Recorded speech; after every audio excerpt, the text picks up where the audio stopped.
Hello student, अनुसंधान के live class में आप सभी का स्वागत है। पहले मेरे द्वारा सभी को एक्सट्रीमली सॉरी, क्योंकि बहुत ही दिनों बाद हम वापस अपनी अनुसंधान एकेडमी के यूट्यूब चैनल पर क्लास शुरू कर रहे हैं। किसी कारणवश हम क्लास ले नहीं पाए, इसलिए आप सभी से मैं माफ़ी चाहता हूं और आज आपसे वादा करता हूं कि हमारी क्लास अब कंटिन्यूस चलेगी। आज हम टॉपिक पढ़ेंगे मानव रोग,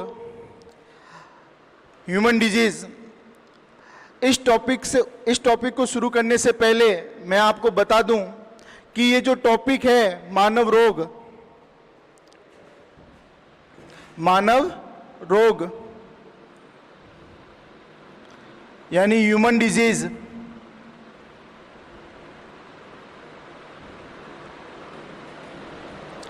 इस टॉपिक को शुरू करने से पहले इस टॉपिक के बारे में बता देता हूं कि ये जो टॉपिक है ये बहुत ही इंपॉर्टेंट टॉपिक होता है।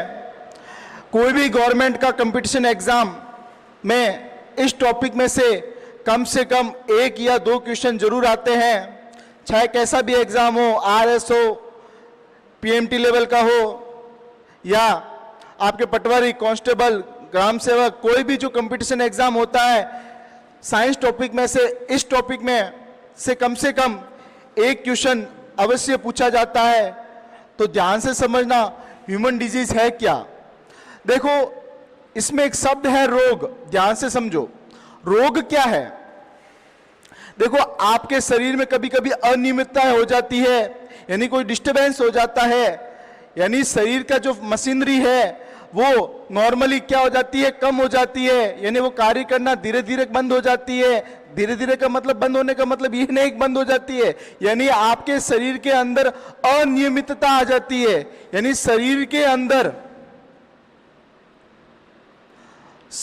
अंदर अनियमितता,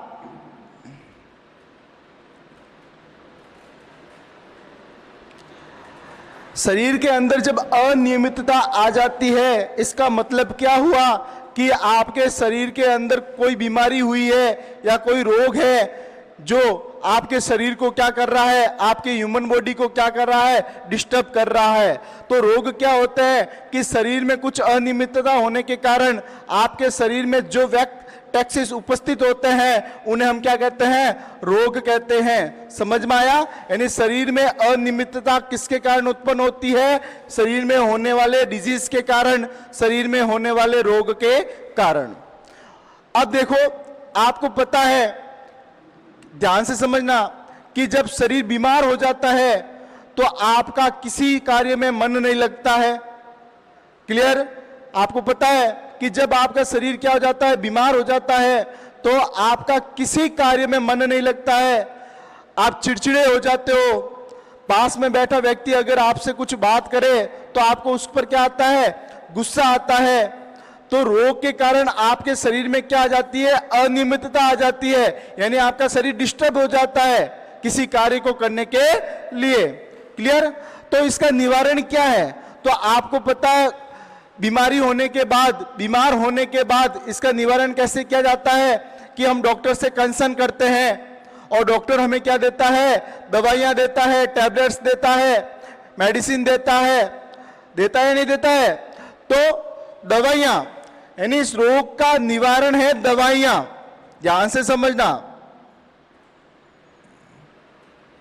दवाइयां। क्लियर? तो देखो, दवाइयां यानी जब शरीर बीमार हो जाता है तो हमें दवाई दी जाती है, जिससे हम क्या हो जाते हैं, सुस्त हो जाते हैं, ठीक हो जाते हैं। तो आपको पता है इस दवाई का सबसे पहले प्रयोग किसने किया था, यानी यूज किसने किया था सबसे पहले? तो इसका प्रयोग किया था सबसे पहले हिप्पोक्रेट्स वैज्ञानिक ने। कौन था? हिप्पोक्रेट्स। दवाइयों का सबसे पहले उपयोग किसने किया? हिप्पोक्रेट्स नामक वैज्ञानिक ने। इसी कारण हिप्पोक्रेट्स को फादर ऑफ मेडिकोलॉजी कहा जाता है। क्लियर? तो फादर ऑफ मेडिकोलॉजी किसे कहा जाता है? हिपोक्रेट्स को। किसको कहा जाता है? हिपोक्रेट्स। क्लियर? तो शरीर में बीमारी होने के बाद जो दवाइयां ली जाती है, उस दवाई का सबसे पहले प्रयोग किसने किया था? हिपोक्रेट्स नामक वैज्ञानिक ने किया था। ठीक है, इसी कारण हिपोक्रेट्स को फादर ऑफ मेडिकोलॉजी कहा जाता है। क्वेश्चन पूछा जाए कि फादर ऑफ मेडिकोलॉजी किसे कहा जाता है, तो उसका नाम था हिपोक्रेट्स। क्लियर? अब देखिए, अब हम पढ़ना है मानव रोग। तो मानव रोग कितने प्रकार के होते हैं, क्या क्या होते हैं, इनके फंक्शन क्या है, किस तरह शरीर में आते हैं, तो ध्यान से समझना। मानव रोग बिल्कुल सिंपल तरीके से समझाऊंगा मैं आपको, कोई आपको रटने की जरूरत नहीं है। जो जो कैटेगरी में आपको समझाता हूं उस कैटेगरी को आपको पढ़ना है। क्लियर? तो देखो, मानव रोग,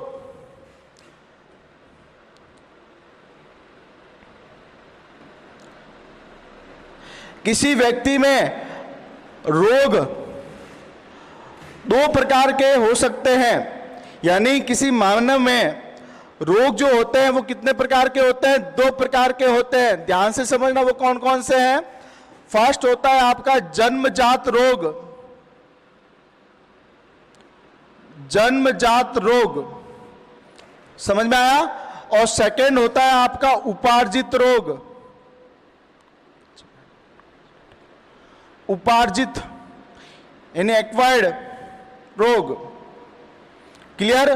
तो किसी मानव में जो रोग होते हैं वो 2 प्रकार के होते हैं।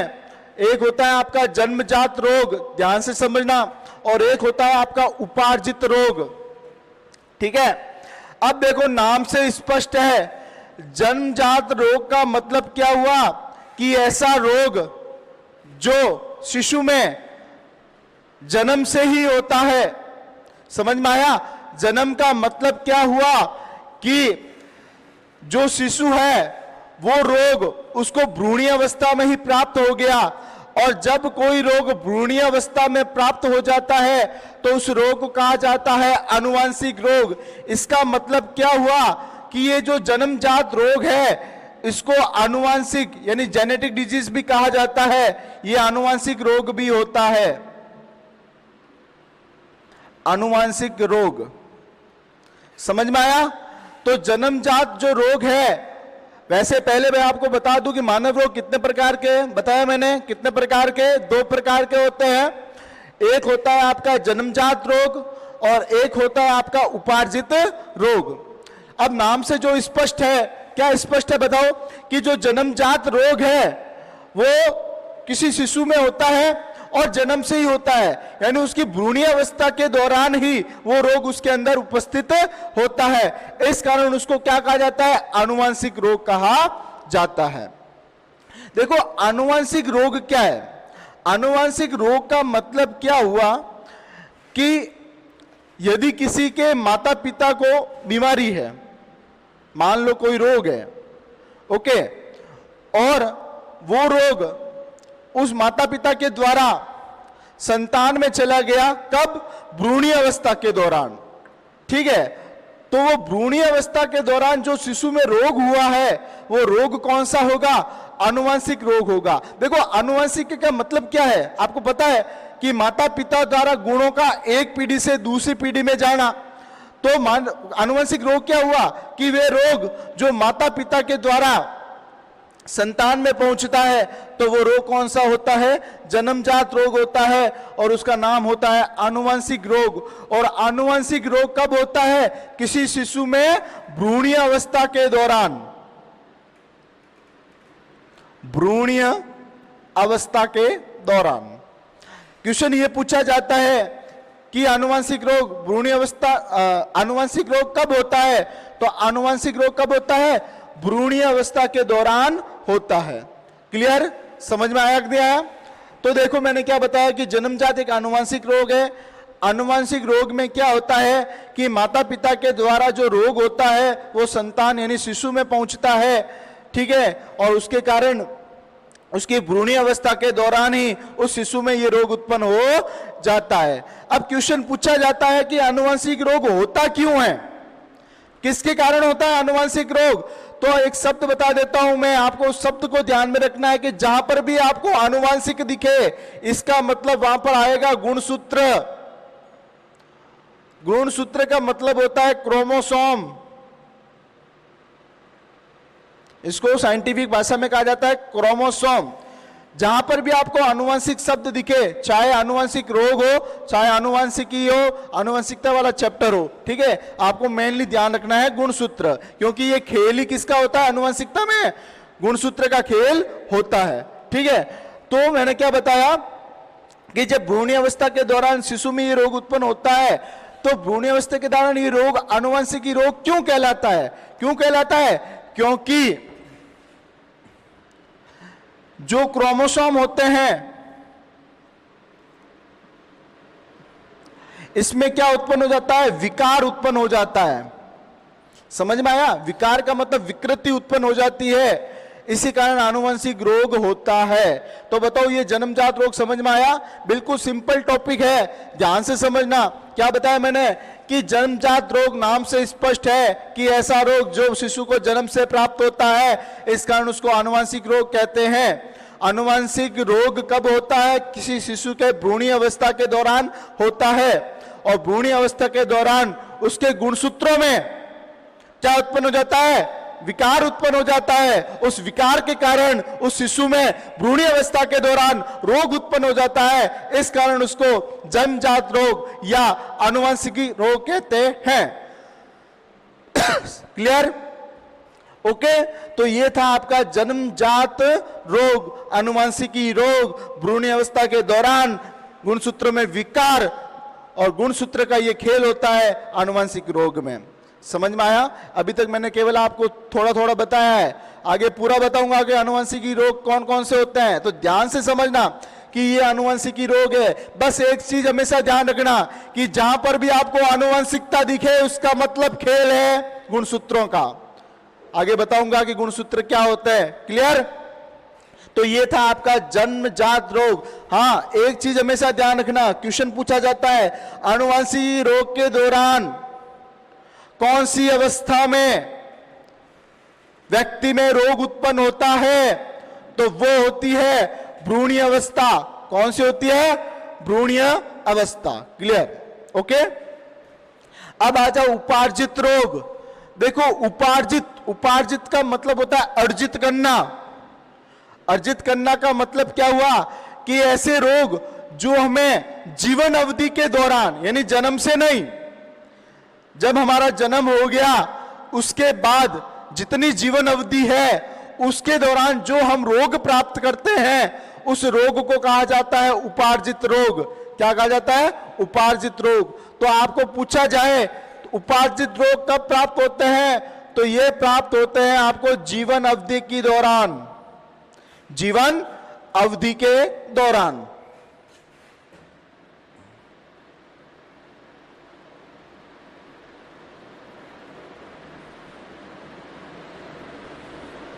जीवन अवधि के दौरान। ओके, समझ में आया? उपार्जित का मतलब ही क्या होता है? अर्जित करना। अर्जित करना का मतलब क्या है कि हम जब जीवन अवधि के दौरान जो जीवन यापन करते हैं, उस जीवन यापन के दौरान जो हमें रोग उत्पन्न हो जाते हैं, जो हमारे शरीर के अंदर रोग पहुंच जाते हैं, उन रोगों को क्या कहा जाता है? उपार्जित रोग कहा जाता है। क्लियर? अब देखो उपार्जित जो रोग होते हैं वो भी दो प्रकार के होते हैं। कितने प्रकार के होते हैं? दो। एक होता है आपका इन्फेक्शियस यानी संक्रामक रोग, और एक होता है आपका नॉन इन्फेक्शियस यानी असंक्रामक रोग। जो उपार्जित रोग होते हैं वो कितने प्रकार के होते हैं? तो ध्यान से समझना, ये दो प्रकार के होते हैं। कितने प्रकार के? दो प्रकार के होते हैं। ध्यान से देखो कौन कौन से। एक होता है आपका संक्रामक रोग, जिसको इन्फेक्शियस डिजीज भी कहा जाता है, और एक होता है आपका असंक्रामक रोग।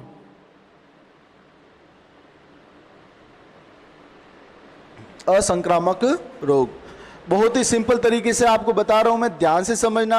आप सभी के कहने पर ही इस टॉपिक को शुरू किया गया है, ठीक है? तो इसको ध्यान से, इसके नोट्स बनाओ, ध्यान से पढ़ो इसको कि क्या क्या बता रहा हूं। केवल 3 कैटेगरी है, अगर आपने 3 कैटेगरी पढ़ ली इस मानव रोग में, तो इसका एक भी क्वेश्चन आपसे गलत नहीं होगा। वो 3 कैटेगरी अभी पता चल जाएगी कौन कौन सी है। तो देखो ध्यान से समझना, उपार्जित रोग क्या होता है कि जीवन अवधि के दौरान जो रोग व्यक्ति में उत्पन्न हो जाते हैं, वो रोग कौन से होते हैं? उपार्जित रोग होते हैं। और उपार्जित रोग होते हैं 2 प्रकार के। कौन कौन से? एक होता है आपका संक्रामक रोग और एक होता है असंक्रामक रोग। क्लियर? कितने प्रकार के होते हैं? 2 प्रकार के। कौन कौन से? एक होता है आपका संक्रामक रोग और एक होता है असंक्रामक रोग। क्लियर?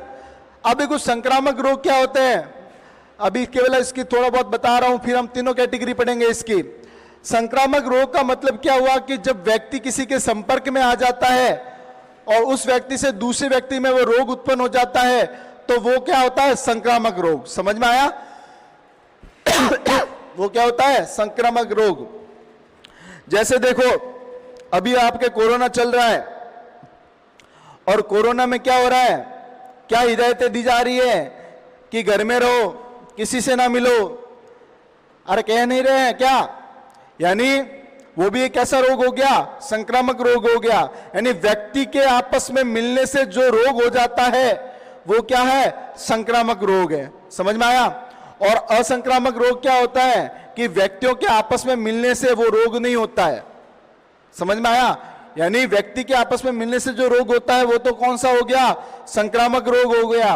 और जब व्यक्ति आपस में मिलते हैं और उसको रोग नहीं होता है तो वो है असंक्रामक रोग। यानी वो किसी व्यक्तियों के मिलने के कारण नहीं है, वो अन्य किसी के कारण से अगर रोग है तो वो है आपका असंक्रामक रोग। क्लियर?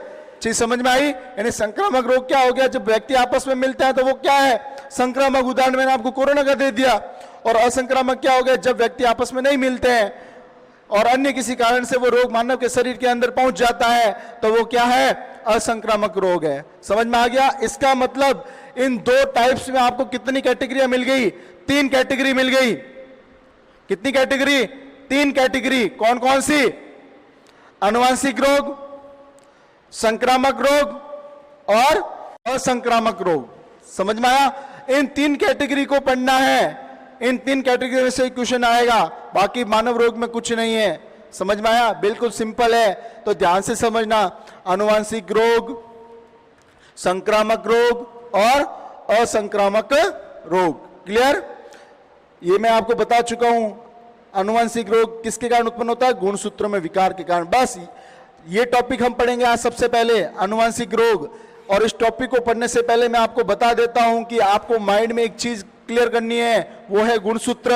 और गुणसूत्र में विकार के कारण ही आनुवंशिक रोग होता है। विकार के कारण ही उसके अंदर कौन सा रोग होता है? आनुवंशिक रोग होता है। कब? भ्रूणीय अवस्था के दौरान। तो हम फर्स्ट टॉपिक पढ़ेंगे आनुवंशिक रोग। ध्यान से समझना, यहां तक आपको समझ में आ गया होगा। बिल्कुल सिंपल है, कुछ नहीं है इसके अंदर। ठीक है? तो अब हम फर्स्ट टॉपिक पढ़ेंगे आनुवंशिक रोग।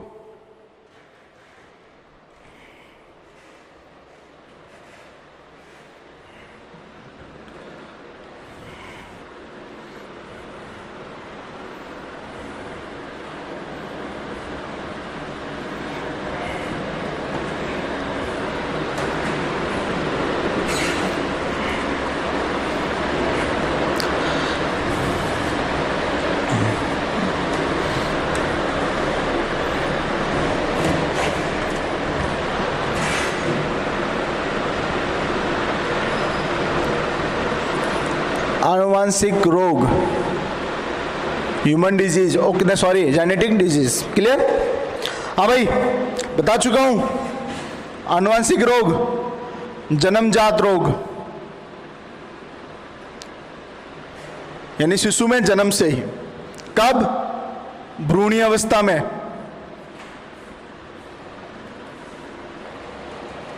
कब? भ्रूणीय अवस्था में। किसके कारण? क्रोमोसोम में, यानी गुणसूत्र में। गुणसूत्र में विकार के कारण। देख लो एक बार, समझ में आया? आनुवंशिक रोग जन्मजात रोग भ्रूणीय अवस्था में गुणसूत्र में विकार के कारण उत्पन्न होता है। पूरी 2 लाइन आपको एक ही टॉपिक में समझ में आ गई। समझ में आ गया? अब मैं आपको समझाता हूं कि गुणसूत्र क्या है, किस तरह भाग लेते हैं, क्या होता है, कौन कौन से आनुवंशिक रोग है, उनके अंदर क्या बदलाव होता है, कौन से विकार होते हैं, तो ध्यान से समझना। ठीक है, क्लियर है? अब मैं आपको बता रहा हूं आनुवंशिक रोग में क्या होता है, ये समझ में आ गया? नोट कर देना भाई, ये क्लियर?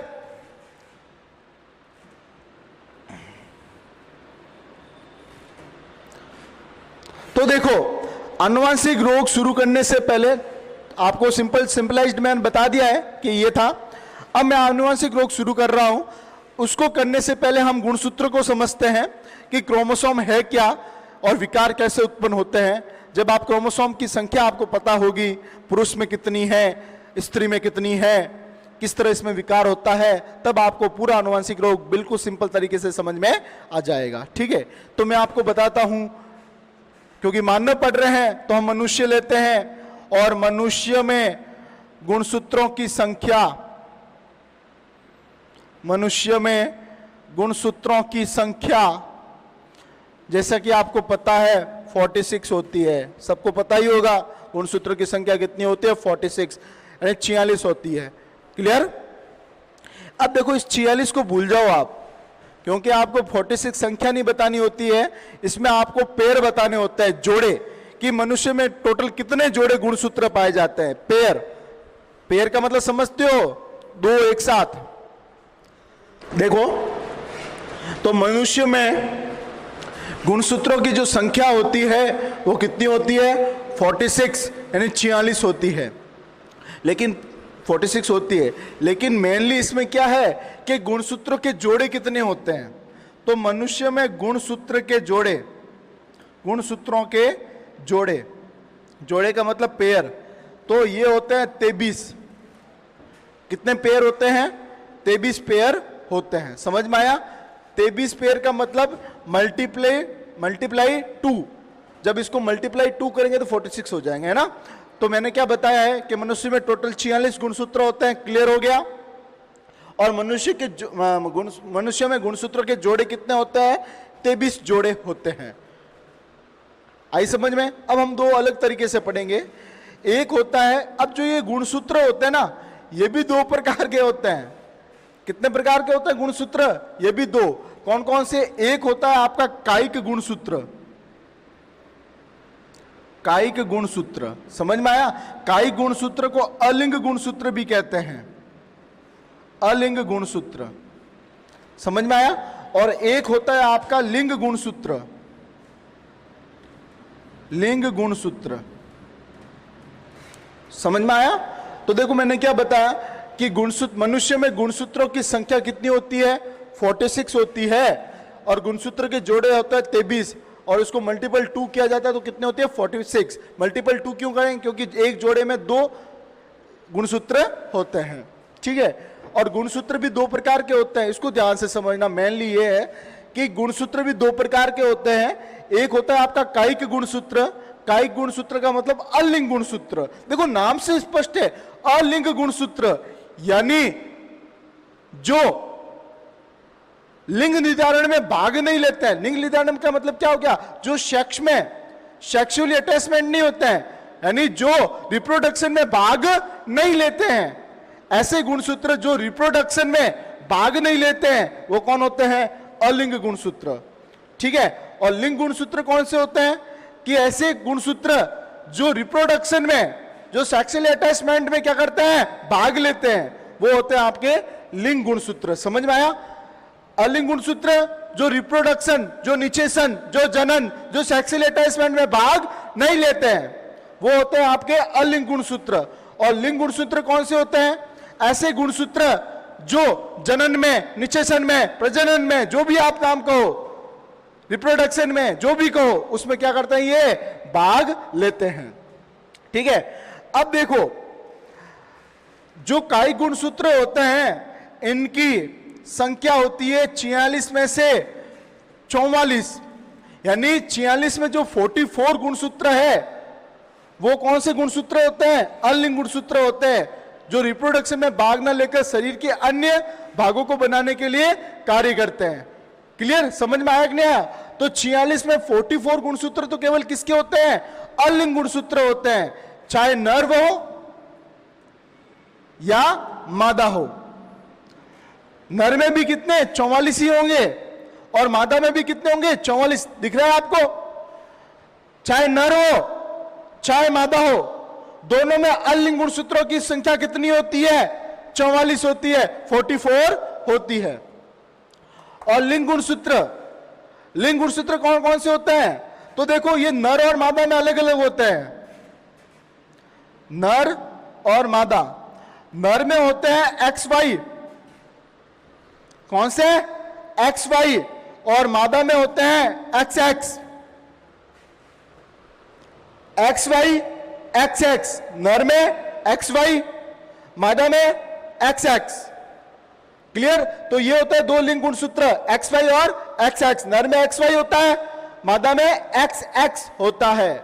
तो समझ में आया? तो मनुष्य में टोटल 46 गुणसूत्र, 23 जोड़े गुणसूत्र। दो प्रकार के, अलिंग गुणसूत्र, लिंग गुणसूत्र। अलिंग गुणसूत्र जो रिप्रोडक्शन में भाग नहीं लेकर शरीर के अन्य भागों को बनाने के लिए कार्य करते हैं। अलिंग गुणसूत्र चाहे नर हो चाहे मादा, दोनों में कितने होते हैं? वो 44। लिंग गुणसूत्र जो रिप्रोडक्शन में भाग लेते हैं, नर में अलग है और मादा में अलग है। नर में होते हैं XY और मादा में होते हैं XX। क्लियर? अब इसका मतलब क्या हो गया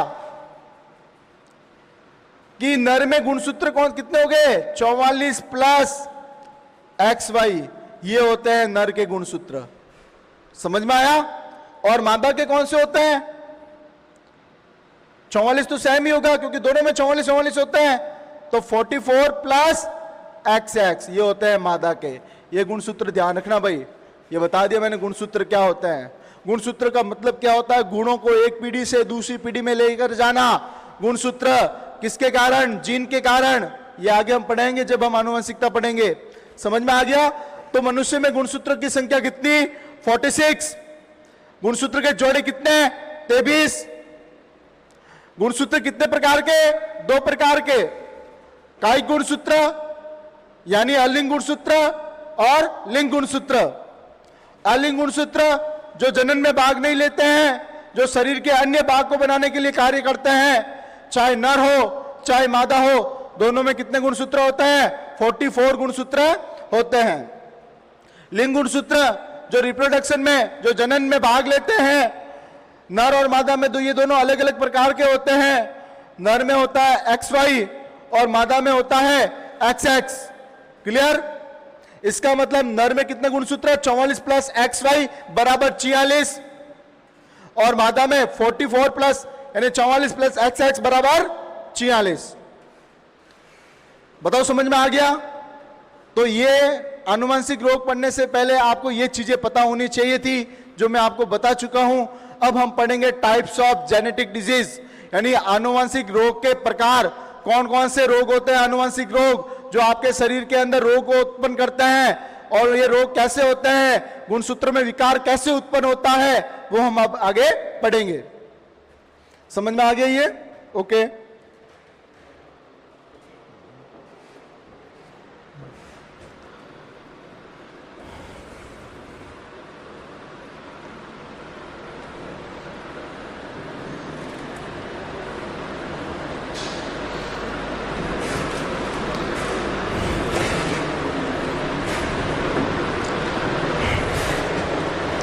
अब देखिए आनुवंशिक रोग के प्रकार।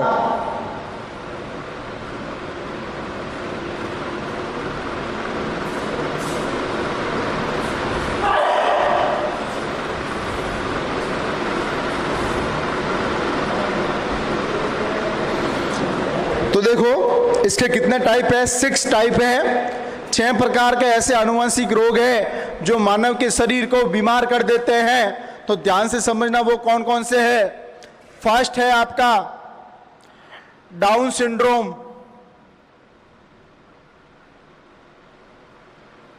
कौन सा? Down syndrome. सेकेंड है पटाऊ सिंड्रोम।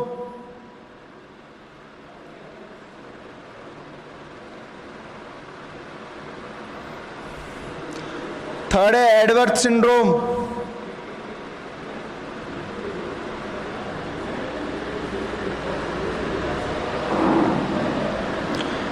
फोर्थ है cry du chat syndrome.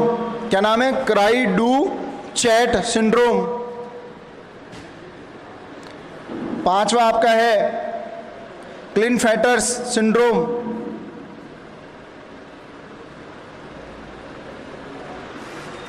क्लिनफेटर्स syndrome. और 6 है आपका टर्नर सिंड्रोम।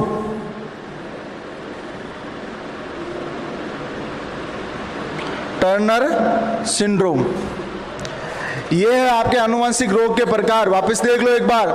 फर्स्ट है डाउन सिंड्रोम, सुन लो, इसको हिंदी में भी यही कहते हैं, नाम लिख देता हूं मैं यहां पे, डाउन। अगर ये इंग्लिश में नहीं समझ में आ रहा है तो डाउन सिंड्रोम, इसको हिंदी और इंग्लिश दोनों में एक ही कहते हैं, Patau syndrome.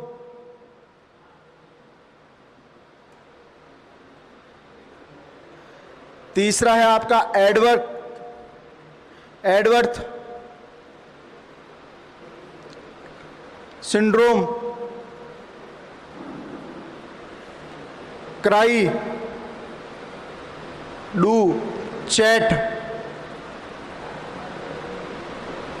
Cri du chat, क्लिनफेटर्स,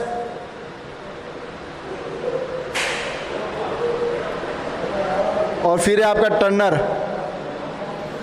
ये 6 सिंड्रोम है। देखो सब में एक कॉमन चीज आ रही है, दिख रहा है आपको? सिंड्रोम। सिंड्रोम का मतलब क्या हुआ कि ये जो आपको आगे दिख रहा है पटाउन, डाउन, एडवर्थ, ये होता है रोग। इस रोग के कारण मानव में जो लक्षण दिखाई देते हैं उसे क्या कहा जाता है? सिंड्रोम। समझ में आया? यानी इस बीमारी के कारण, इन रोगों के कारण जो मानव में क्या दिखाई देते हैं? लक्षण दिखाई देते हैं, उन लक्षणों को क्या कहा जाता है? सिंड्रोम। क्लियर? ये एक छोटी सी टर्म थी, ऐसे ही बता दी मैंने, ठीक है, इतना इंपॉर्टेंट नहीं है। आपको ये चीजें ध्यान रखनी है कि ये कितने प्रकार के होते हैं, कौन कौन से होते हैं। आपको ऐसे भी पूछा जाता है कि डाउन सिंड्रोम कैसा रोग होता है, संक्रामक, असंक्रामक, आनुवंशिकी, तो आपको आंसर देना है आनुवंशिकी। ये 6 प्रकार के रोग है, Down syndrome, Patau syndrome, Edwards syndrome, cri du chat syndrome, Klinefelter syndrome और टर्नर सिंड्रोम। अब हम एक एक के बारे में पढ़ेंगे कि ये रोग होता कैसे है और कौन से विकार के कारण। आपको पता है ये रोग किसके कारण उत्पन्न होते हैं? गुणसूत्रों में विकार के कारण उत्पन्न होते हैं। तो अब हम आप पढ़ेंगे कि कौन से गुणसूत्रों में विकार के कारण ये रोग उत्पन्न होते हैं। कौन से गुणसूत्र का मतलब क्या है? मैंने आपको मेनली बताया है 23 जोड़े। गुणसूत्र के मनुष्य में कितने जोड़े होते हैं? 23 जोड़े होते हैं। उन 23 जोड़ों में किसी न किसी जोड़े में क्या उत्पन्न होता है? विकार उत्पन्न होता है, जिसके कारण ये सिंड्रोम उत्पन्न होते हैं। तो हम एक एक सिंड्रोम पढ़ेंगे, नोट कर देना भाई। ये 6 सिंड्रोम है, Down syndrome, Patau syndrome, Edwards syndrome, cri du chat syndrome, Klinefelter syndrome और टर्नर सिंड्रोम। क्लियर? अब एक एक पढ़ते हैं।